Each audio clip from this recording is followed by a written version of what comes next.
Debbie Walter, an Adult Services Librarian at Union Public Library. Thank you all for attending today's workshop. You can see from the screen, or you will see, all of the letters after her name, and I know that that means a lot, and she will introduce herself a little more. I just want to say that those speak to her qualifications, but I want to tell you how much I appreciate her sharing of ideas and generosity, expertise, and flexibility. She is indeed the real deal. I'm sure we'd all like to learn how to become healthier in the new year. Take it away, Karen. Thank you. Okay. Is the slideshow coming up on your whole screen? Yeah, it's good. It's good? Okay. Great. Well, I'm Karen Ensle, and I've been in this position with Rutgers Cooperative Extension of Union County for 33 years. And we basically are out in the community working with libraries, working with other agencies and businesses for health and wellness information. And I'm happy to be here with you today. We're going to talk about the Mediterranean diet, 9 staple foods. And this has been listed, it was listed about 2 weeks ago, again, in U.S. News and World Report, as the best and healthiest diet anyone could follow.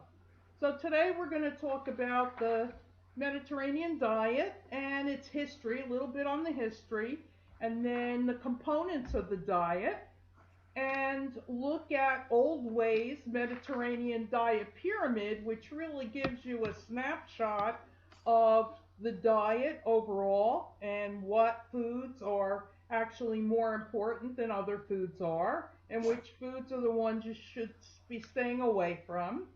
And then also look at some of the research findings that relate to lower rates of obesity. And folks that follow this diet have some of the lowest rates of chronic disease in the world and have the highest adult life expectancy. So when we look, scientists have intensely studied the eating patterns characteristic of the Mediterranean diet for more than half a century. Shortly after World War II, Ensle and his colleagues organized a remarkable 7-country study to examine the hypothesis that the Mediterranean eating patterns contributed directly to improved health outcomes. This long-running study examined the health of almost 13,000 middle-aged men in the United States, Japan, Italy, Greece, the Netherlands, Finland, and the then Yugoslavia. They found positive links between high serum cholesterol and deaths in Greece, Italy, and Japan, not following the Mediterranean diet. Their diets included more saturated fat in those 3 countries, less fish, and less olive oil, and there was no cardiovascular disease in Crete, which is connected to Greece. Researchers found the healthiest people were those who ate a diet where fruits, vegetables, grains, beans, and fish were the basis of their daily meals. Topping the charts were residents of Crete, even though they were part of the deprivations of World War II, their cardiovascular health exceeded that of the U.S. Out of this extensive work came the understanding that the Mediterranean eating patterns were remarkably connected with good health. From those conclusions emerged the concept of a Mediterranean diet that could promote long life and also good health. So this slide actually shows many of the cultures and countries that are around the Mediterranean Sea. So the Mediterranean diet is actually a blend of 14 dietary cultures surrounding the sea.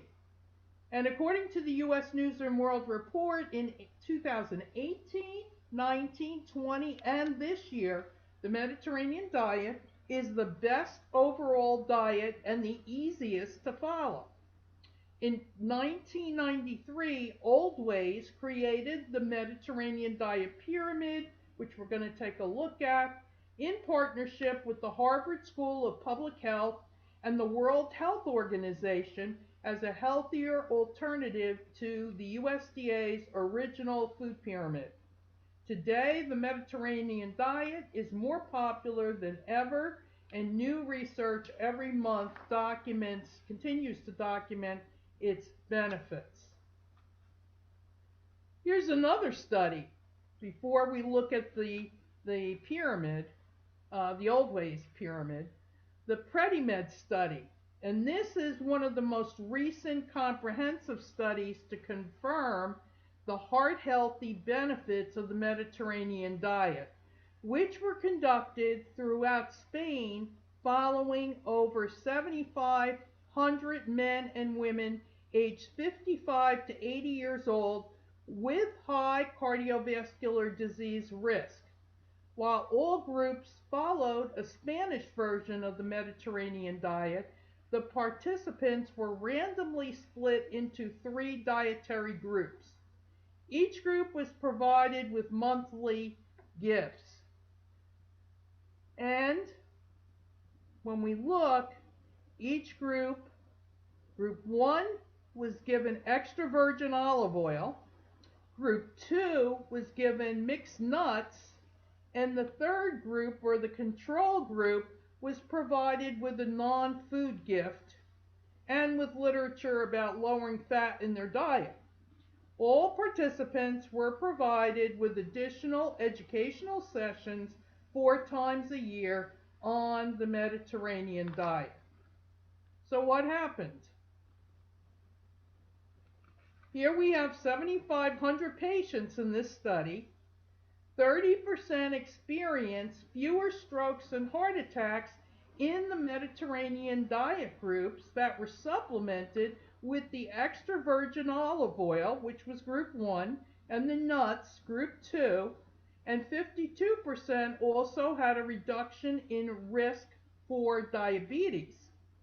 The results were comparable to being prescribed medicines such as the statins and metformin. And the diet reduced the risk of Alzheimer's and Parkinson's diseases from those 2 groups.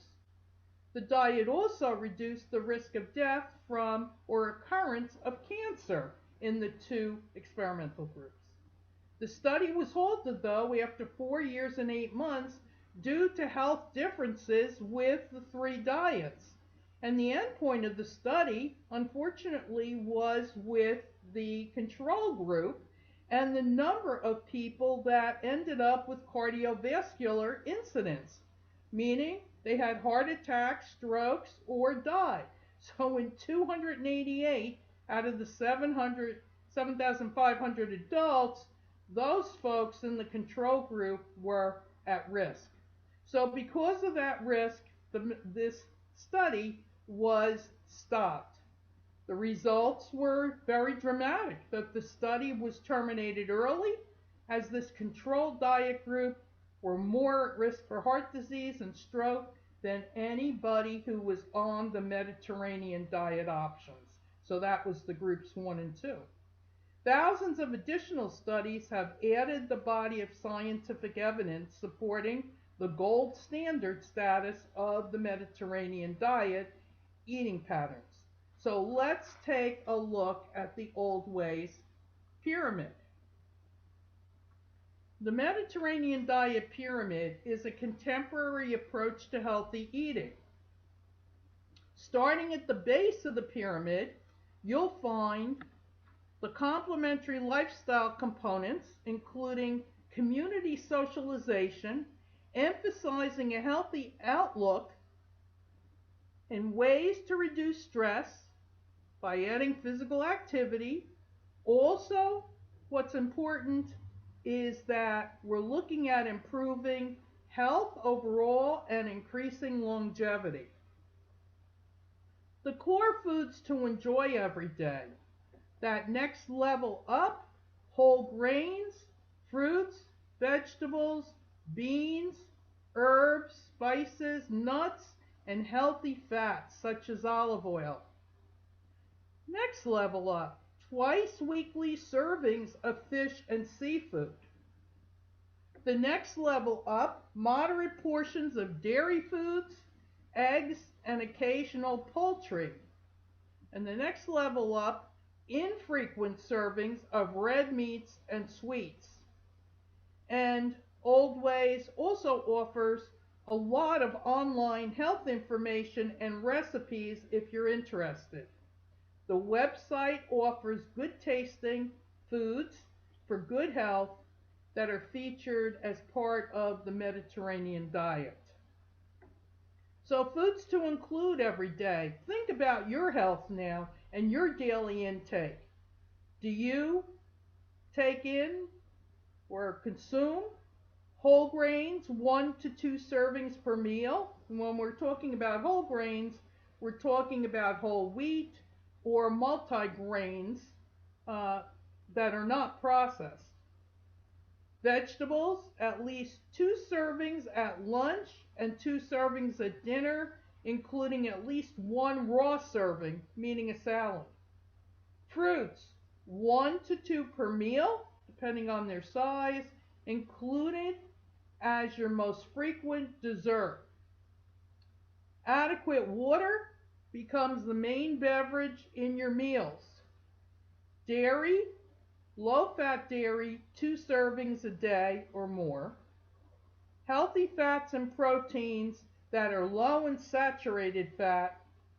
Poultry, about 2 servings per week, again, small portions.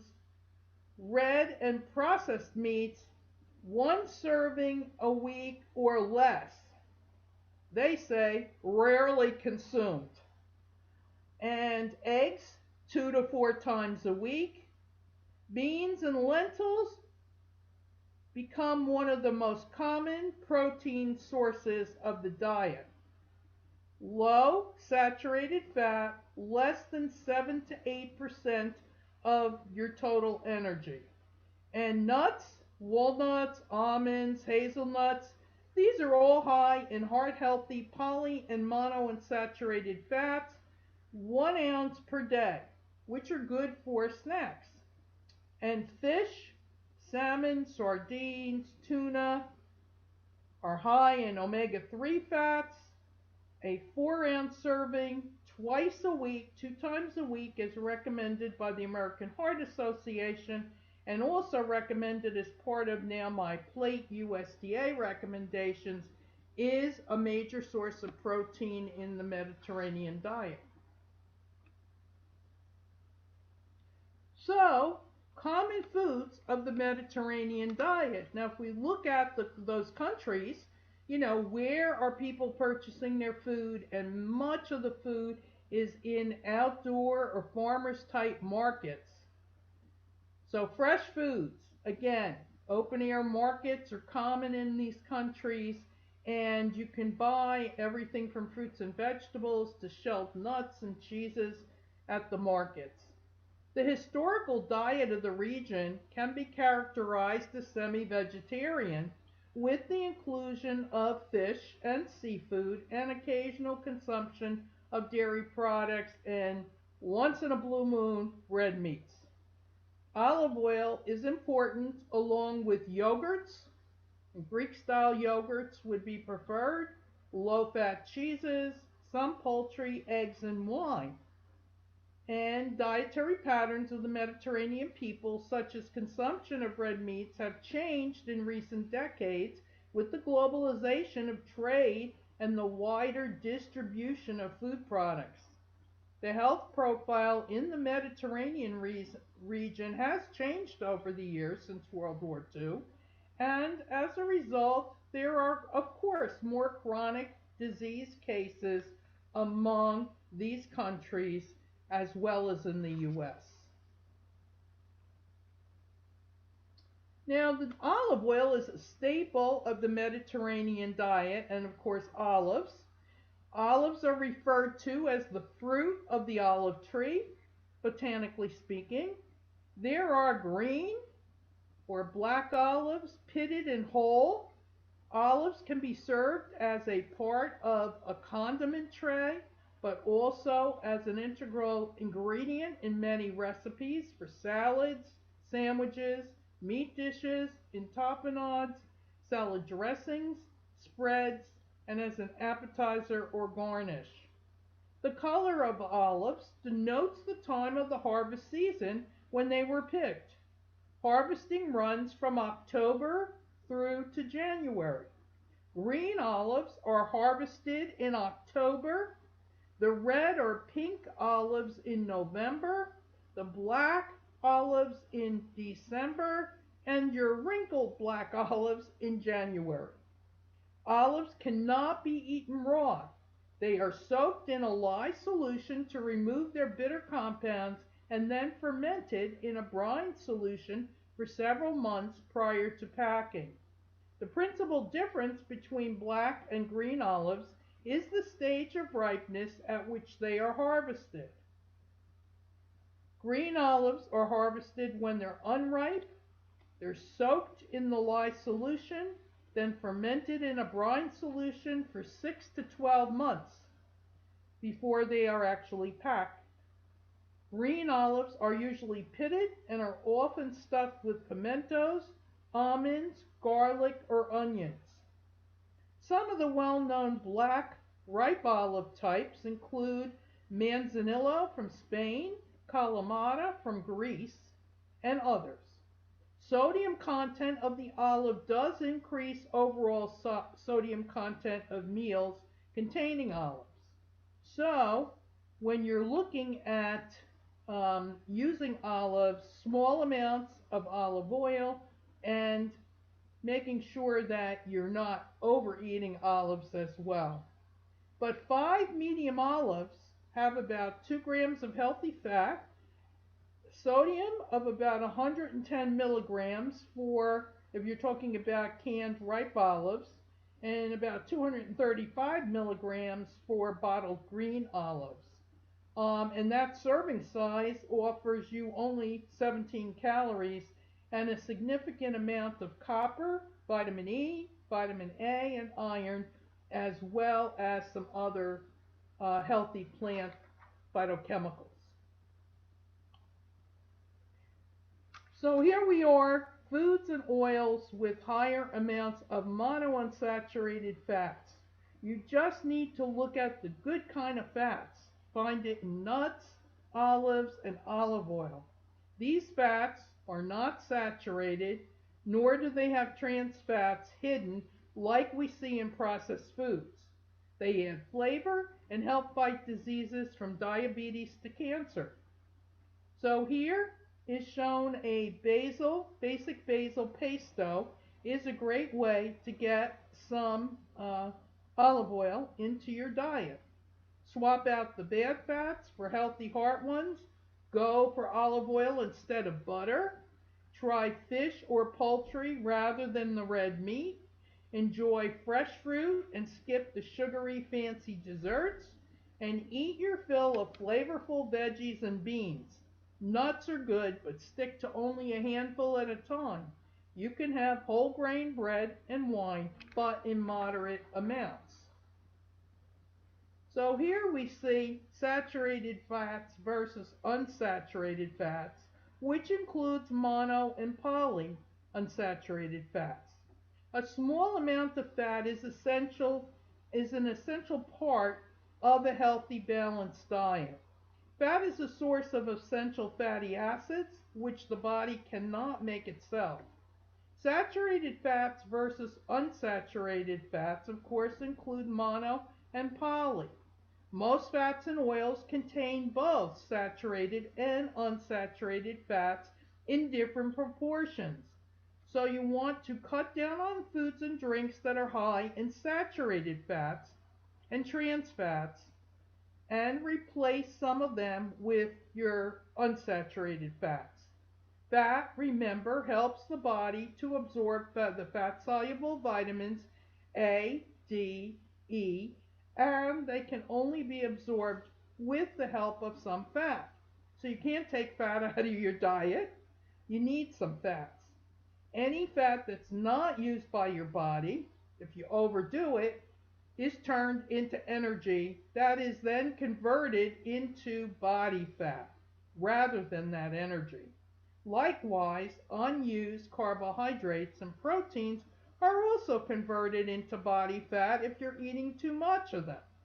All types of fat are high in energy, and a gram of fat, whether it's saturated or unsaturated, provides 9 calories of energy compared to only 4 calories for carbohydrate and protein. However, all dietary fat, both unhealthy, trans and saturated, and good for you, monounsaturated and polyunsaturated fats, are more calorie dense than protein and carbohydrates. So again, eating too much fat could lead to weight gain. So here, if we look at saturated fat versus unsaturated fat, saturated fat, meats, butter, whole dairy products, including milks that are 4% or 2%, are on the saturated fat side versus your unsaturated vegetable oils. Saturated fats on the left are solid at room temperature, whereas the unsaturated are liquid at room temperature.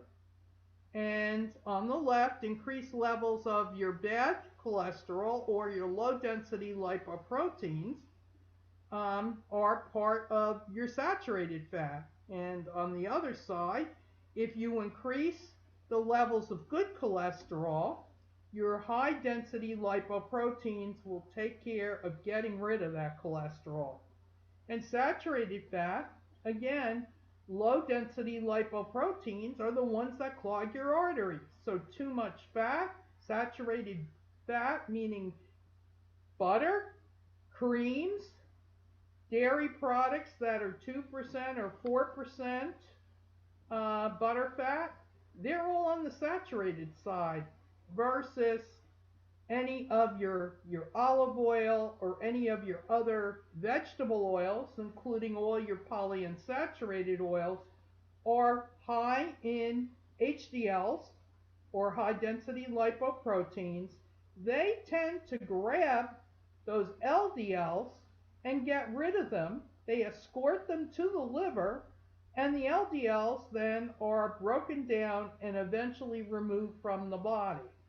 So olive oil is one of those unsaturated fats that really helps to get rid of cholesterol. So here's a picture of the My Plate, which is the U.S. Food Guidance My Plate recommendations for a healthy diet. So some of you may recognize this. It's our primary food group symbol. It's an icon that serves as a reminder to make healthy food choices and for us to build a healthy plate. It's a visual cue identifying the 5 basic food groups from which consumers can choose healthy foods. Notice on the left, half your plate should be fruits and vegetables. So this is a good way to see as you put food on your plate whether you're getting enough fruits and vegetables when you sit down to a meal. On the upper right, you see grains, and then off to the right, a dairy. Now, on the Mediterranean diet, that dairy would become water. And the dairy would be included down like yogurt, Greek yogurt would be included as part of your protein. So the Mediterranean diet pattern, of course, includes all these foods, as well as it emphasizes a plant-based diet with smaller amounts of animal foods, the common use of olive oil, and greater use of plant proteins and vegetable-based spreads are some of the differences, as well as the common use of red wine as a beverage, but of course that needs to be in moderation. So here, what does it look like as far as your promotion of your health? How does the Mediterranean diet lower your health risks? Well, it does promote blood pressure control because it also talks about lowering the sodium in your diet. It also helps many people to lose some weight and reduce the metabolic syndrome. A more favorable blend of blood lipid profile we see on the Mediterranean diet because it lowers your low density lipoproteins and increases the high density lipoproteins that get rid of cholesterol in your bloodstream. It improves glycemic levels, that's your blood sugar levels, and more antioxidants are ingested from a higher fruit and vegetable intake. And fruit and vegetable intakes have always been lower than they should be in the American diet. And for some families, it's much, much lower than it should be for children, youth, as well as for adults. We see lower markers of inflammation when folks have a higher diet in fruits and vegetables. We also see a higher amount of fiber in the diet, which improves bowel movements and allows a better functioning digestive system. So, why is it healthy? Well, for all those reasons. And what we see is the advantages of it. We see folks living a longer life with fewer strokes and heart attacks, better memory, less risk for Alzheimer's and depression, a reduced amount of allergies, reduction in certain types of cancer, reduced incidence of type 2 diabetes because of better blood glucose control, and we see fewer youth and children that are obese. A new study, 1,930 folks, and it was a meta-analysis published in the Journal of Nutrition last year, concluded that the adherence to the Mediterranean diet may prevent heart disease in part by improving the function of endothelial cells that line the blood vessels because it helps them to stay flexible, reducing the risk for heart attack and stroke. It also, the Mediterranean diet, reduces the hardening of the arteries, which again is a major cause of cardiovascular disease. So looking at the foods, whole grains. Grains are the main source of carbohydrates in the Mediterranean diet, and of course they help reduce the risk of heart disease by decreasing cholesterol and blood pressure. And again, it's whole grains. We want non-processed types of breads, cereals, grains, and that's important in the diet. Carbohydrates don't make you gain weight, not if you're eating the whole grain types and you're not overeating them. We also incorporate beans, nuts, cereals, and seeds in your daily diet. A handful of nuts is a healthy option for a late afternoon snack. So fruits and vegetables. Sounds like a lot to say eat 7 to 10 pieces of fresh fruit and veggies servings daily, but in reality the diet should include 1 to 2 fruit servings per meal and vegetables at lunch and dinner, including at least 1 salad daily, And American portions are often more than one serving. We know that. So veggies at breakfast in an omelet or a smoothie or from lunch leftovers also adds to the total for the day. Most folks still are going to have to work on getting the vegetables, um, the number of servings of vegetables increased in their diet. When you eat more vegetables, especially green vegetables, you're going to see a very different feeling. Your skin will feel better.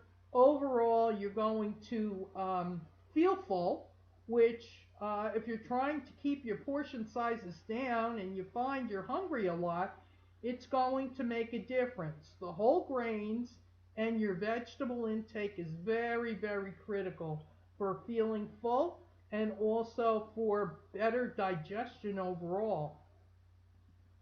Fruit, of course, is a great option for a snack or dessert because it's low in calories and it's also a good source of fiber and antioxidants, minerals, and vitamins for your diet.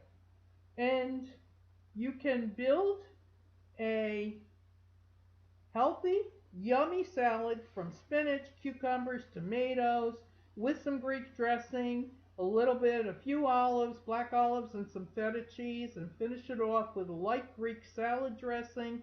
And it's not high in calories and it is delicious. So, eating some healthy foods that contain protein. Of course, twice a week, eat fish or shellfish. Fermented dairy foods like yogurt. Yogurt is a great substitute for sour cream. It's a great substitute for making dips and also for making smoothies.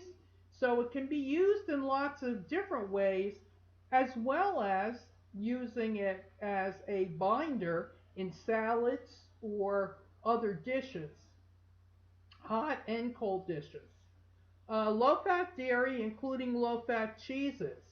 So cheeses have different fat levels. So the cheeses that are promoted here in the Mediterranean diet, like feta and halloumi, these cheeses are much lower in fat than other types of cheeses. Poultry that is roasted could be grilled, it could be stewed, it could be steamed, it could be added to soups, anything poultry, but don't fry it. And of course, we like our fried chicken. People love fried foods around the world, but especially in the US. And we have to start to move away from, foods that are fried in, a high amount of fats. Eggs several times a week are great, no problem there, and they're a good source of protein. Most of the protein's in the egg white. It's almost 100% pure protein. So eggs are a good source of protein and are added to many combination dishes, as well as people, using hard cooked eggs in a salad or on a salad plate. Beans, nuts, legumes, and seeds, all good sources of protein and add flavor and also add protein and some uh, unsaturated fats to your diet. Tofu and soy derivatives also are good, and they also will add to your, sources of protein across the board. So you want to limit your red meats again. I say it over and over, once in a blue moon, along with sweets, cold cuts, bacon and sausages, and processed foods on this diet. Hunger's not a problem because you're going to be munching on a lot of higher monounsaturated fat foods like the olives and nuts and some low-fat cheeses and also other fruits and vegetables which are good sources of fiber. Here's an example. You can reduce the sodium in your diet by using herbs. And here's an example of Greek style pasticcio, which is really a dish with that's made similarly to a lasagna or a Italian casserole type of meal with um, pasta, maybe a meat sauce in it, and different types of cheeses in it, as well as a topping on it. That could be made with yogurt or other lower fat types of cheeses and ingredients. And here they've added mushrooms and they've used rosemary and cinnamon um, on the to flavor the pasticcio. So there's ways to prepare foods using the herbs and spices to keep your sodium levels down. And in this case, it's cinnamon is the spice, and then you have your rosemary, which is an herb, and of course lemon, which is used in a lot of the Mediterranean foods for flavoring. Here's another example. Um, Without a lot of meat. It's mostly, here's chickpeas with other vegetables, including squashes and also some eggplant in a combination. It's more than just Greek and Italian cuisine. There's cuisine from Spain, Turkey, Morocco, and other countries along the Mediterranean. And you want to just stick to the basics, which would be light on red meat and light on whole fat dairy with lots of fruits and vegetables, some olive oil, and your whole grains. This Moroccan recipe has chickpeas in it, okra in it, and other spices of the Mediterranean profile. So Greek meals are often small metzes and easy to assemble uh, plates for a serve it cold casual meal. You could put out the plates and then just put out small bowls of cheese, olives, and nuts. And then you want to make sure you're always choosing heart friendly ingredients, that olive oil, some different kinds of beans or legumes, yogurt dips, and whole grain spices and other whole grains themselves that have been cooked. So, a glass wine, according to old ways, can be part of the meal with water, but water is considered the staple of the meal. A glass with meals is common in many countries where the Mediterranean diet is served and where dining is often leisurely and social. Some studies suggest up to 1 glass a day for women and up to 2 glasses may be okay for men for your heart.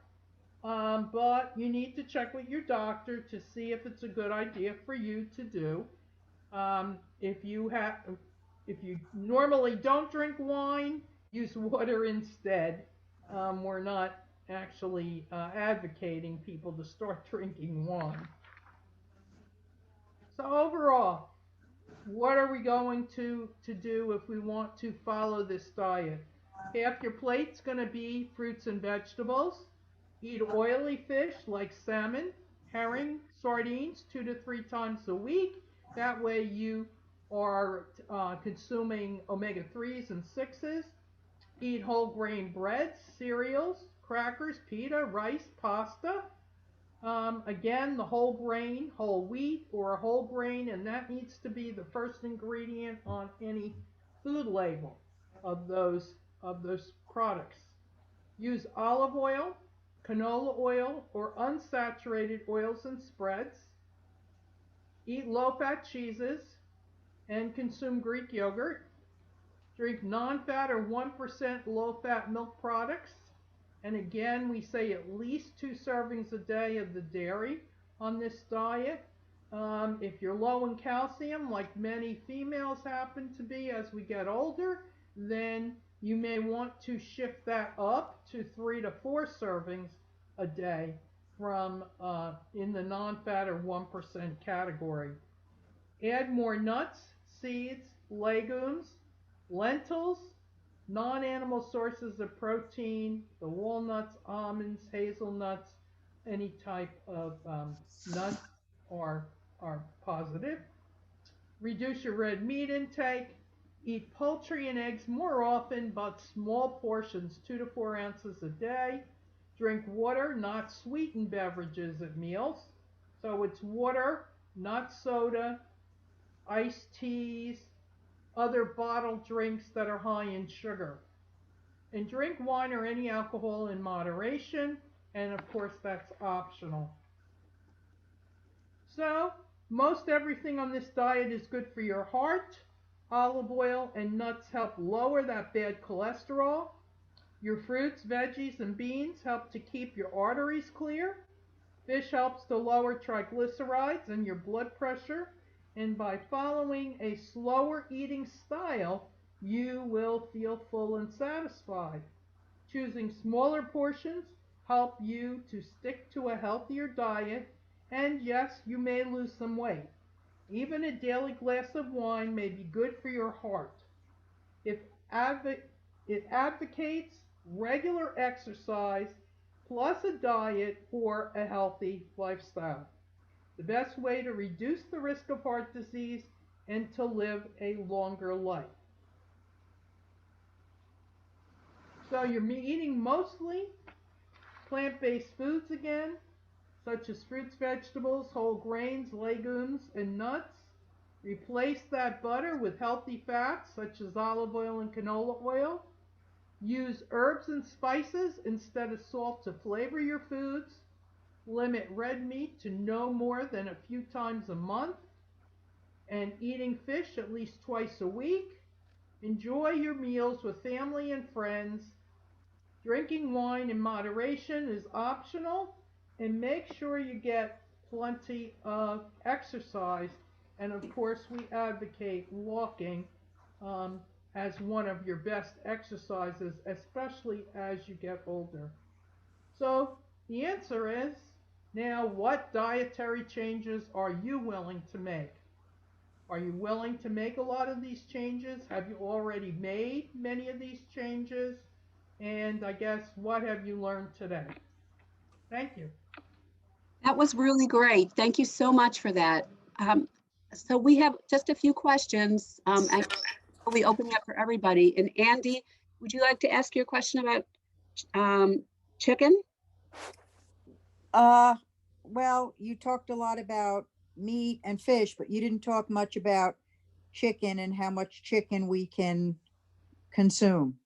Okay, on a for a portion size, or I should say serving size.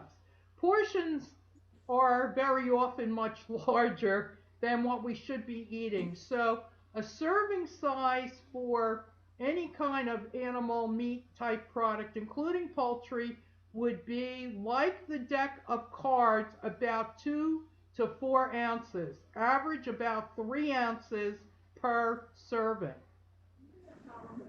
Now, when I Okay, say that to men, they look at me like I am not, I'm a little crazy because they're consuming 6, 8, 10 ounces at a time. So their portion sizes are much larger for a lot of Americans than they should be.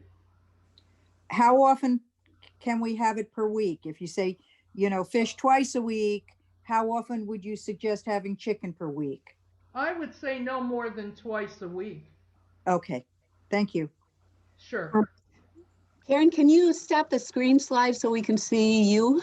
Oh, sure. Okay, so the next, Vivian had a series of questions. Vivian, I don't know whether you want me to ask them or whether you wanted to, but okay, Vivian. All right, I'm going to ask them in that case. Vivian Sure. asked about oatmeal. Okay, great. It's a whole grain. Oatmeal is a whole grain. and that's probably the best breakfast cereal you could eat overall. It actually helps to, how would you say it? It helps with blood pressure, not blood pressure, blood sugar control, because it in your body, as it digests, it actually is what we call a soluble fiber, which tends to allow the body to absorb the carbohydrates slower than other types of grains. So, um, oatmeal is great. It's a terrific breakfast with some fresh fruit on it and some low-fat milk, 1% or fat-free milk. Or what I like in the summer months is I'll have an oat-type dry cereal and then add the fresh fruit and some Greek yogurt to it. Sounds And delicious. yeah, it's delicious but in the winter, I would choose, a low-fat milk instead, Sure. on regular oatmeal. Do you have any thoughts about almond milk, soy milk, rice milk, cow milk? Well, they're not really milk. You're taking in another food product that's not a dairy product. And so they are all fortified with calcium because most of them are not good sources of calcium. Um, Almond milk does have some naturally, but still, a cup of regular milk, and that would be cow's type milk, would be 250 milligrams in a cup. So you're not going to get anywhere near that from um, almond milk unless it's fortified. Sure. Vivian also asked, what is a serving? And I think she was talking about fruits and vegetables. Well, the serving, it changes. If you're looking at an apple, let's say you're buying in the supermarket, um, the bags of apples, which is a small to medium size apple, Hmm. that's actually the serving size. If we're talking about an orange, about the same size. So it would fit into the palm of your hand, so to speak. For fruit cup or some other kind of fruit that's cut up, it would be a half a cup as a serving. Great. Somebody asks, actually, Vivian asks, do you follow the diet? Yes, I And do. how hard is it? It's not hard. It's not hard. And everything from tuna fish to fresh fruits and vegetables are common in most of our markets today. Sure. And I also subscribe to Alsteed Farms out in Chester, and I'm on a CSA from the end of April until Thanksgiving week every year. Can So you I get a box of mostly fresh vegetables, but fruit and vegetables throughout the year. And can you just tell so, people what the CSA is? yeah, community supported agriculture is actually paying for fruits and vegetables ahead of time in the fall for the following year. And through local farms, you get fresh fruits and vegetables delivered on a weekly basis. Now, in Union County, Alsteed, he comes to where I live in Green Pond. So, my neighbors and we have enough folks here for a group so that they will deliver every week. I know that the YMCA, Five Points YMCA, which is part of the Gateway Group, they also have delivery in Union. So That's those of great. you who are in the Union area, you could always call them and get involved with their CSA delivery. Other, farms deliver to different around the state as well. We have So, a lot of we have a lot of farmers in New Jersey, western, southern New Jersey, eastern Pennsylvania, and also New York that combine to offer CSAs in our metropolitan area. Thank you. Marianne cannot believe that nut butter is better than butter. I may Well, have that question wrong. I can't believe not butter is better than butter. And Marianne, did you want to answer that question further? I'm looking for your name so I can unmute you. It's like margarine in a tub. Is in the brand name is, I can't believe it's not butter. oh, yeah. Is that better than using butter? Oh, absolutely. Because it's Really? an unsaturated combination of oils rather than butter. Yes, absolutely. Butter is a saturated fat. And when you use it, you should use it in very, very small amounts. I'm not saying you can't ever use it, but that shouldn't be the major. If you're going to make up an egg, you know, you have your fry pan out there, and you have to put some kind of fat or oil in the fry pan. You want to make sure you're using unsaturated fat. So you put a little bit of that margarine in the pan so your egg doesn't stick. Right. Or you're putting chicken in the pan or fish in the pan, however you're doing it. Or if you're making a marinade with oils, it's again, they should be unsaturated fats. And olive oil is great to use that way. Most people don't, though. They would tend to, most Americans would tend to use a little bit of margarine or some other kind of polyunsaturated type oil um, rather than butter. So now we have the question that everybody wants to know. Is white wine as good as red wine? Yeah, the studies veer back and forth. The original studies with the Mediterranean diet actually advocated red wine, a real dark red wine, like a um, Sauvignon, Cabernet Sauvignon type of wine. But some of the later studies show that the white wines have benefit as well. Maybe not quite as much, but they do have benefit as well. Great. The next question is, where can we find good recipes?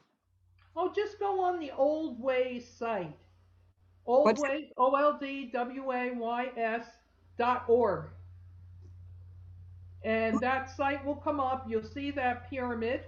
And they have wonderful um, brochures and information there, and as well as recipes. And of course, we have many, many resources here at Union Public Library and at your local libraries. And if you call up and say you're interested in that diet and learning more about it, we will be glad to help you. What are processed foods? Oh, processed foods. Well, processed foods are all fast foods. Okay. Anything that comes in a box or a can is considered a processed food. So we could go as far as to a pudding mix in a box. You add milk to it, put it on the stove, stir it. You make your chocolate pudding. That's processed. If you took, you know, your sugar and your chocolate and some cornstarch and milk, and you made your own pudding from scratch, that would not be processed. If we take an orange and squeeze it, okay, to make orange juice, that's not processed. If you go to the store and you buy Minute Maid or Tropicana or any of the commercial brands, it's processed. So, Okay? so we have a So question. I'm sorry, go ahead. some processed foods, like your orange juice, okay, that particular product is you're getting the benefit of lots of oranges that have been squeezed to actually make the juice. Now, is it plain juice without anything added to it? If it's got additional sugar added to it or some other ingredients added to it, then we would consider it processed. Okay, so, and we live on processed foods. All you have to do is go into a Walmart and walk up and down the aisles, or even a ShopRite or another supermarket, and walk up and down the aisles and look at all the frozen foods. They're processed. You're not cooking from scratch. When you cook from scratch, you're yielding food products that are not processed. Okay?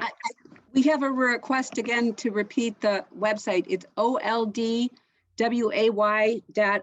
correct? AYS. Spell it again. Why don't you spell that? OLDWAYS.org. Okay, someone just reported that that's a Wiccan page. So you know what? I'll solve this problem. I will get the correct website from Karen, and I will include it in a follow-up email to everybody, along with a presentation of her slides, a copy of her slides. It'll be in And I PDF. have a handout for you too. I Great. will email you the handout and you can get that to everyone as well. Okay, great. So we'll get that right. And does anyone have, I'm going to unmute all. I'm going to try to unmute all. Does anyone have a favorite recipe they want to share or something that really works for them? I know I'm always looking for better ways to eat spinach because I have that metallic taste when I eat it. And I'm always looking for other ways to do that. What is that metallic taste all about? Iron. Oh, High in iron. makes sense. Yeah. Does anyone else have questions? Great. Now it is time for the Union Public Library commercial, which goes like this. I hope that every single one of you is on our newsletter list, but if you're not, please reply yes to me when you get an email from me and let me know exactly your full name and your email so that I can put you on our list. You can unsubscribe anytime. It's only twice a month, and it tells you about what programs are coming up. Please go to our website where it's so clear and it's great information on our website, all kinds of programs and services, really great stuff. And also, please like us and follow us on our Facebook page, which also has videos of past presentations, including this one. I just want to say that Phyllis just reported that it's oldwayspt.org. It's in the chat box. oldwayspt.org. Coming up in February, we have, well, right now we're having a reading competition that's very exciting. It's the first time we've done a winter one at all, if I think ever. So that's good. Next week, we have Build Your Emotional Toolbox with Diane Lane, who is really an expert on the issue. And in February, we have programs on the history of race relations in Union County, gaming, and that's video games, the history of Negro baseball, costume designer tells all, and more, meditation and more. So I hope that you will all come to that. And I really want to thank Karen, who has been very accommodating and really lovely about presenting today. Karen, can we contact you directly if we want to? Sure. It's K Ensle, KENSLE at NJAES.Rutgers, RUTGERS.edu. Do you want to put up that first slide that has all your information on it? Sure. So no one's cooking because no one has a recipe. I definitely relate to that.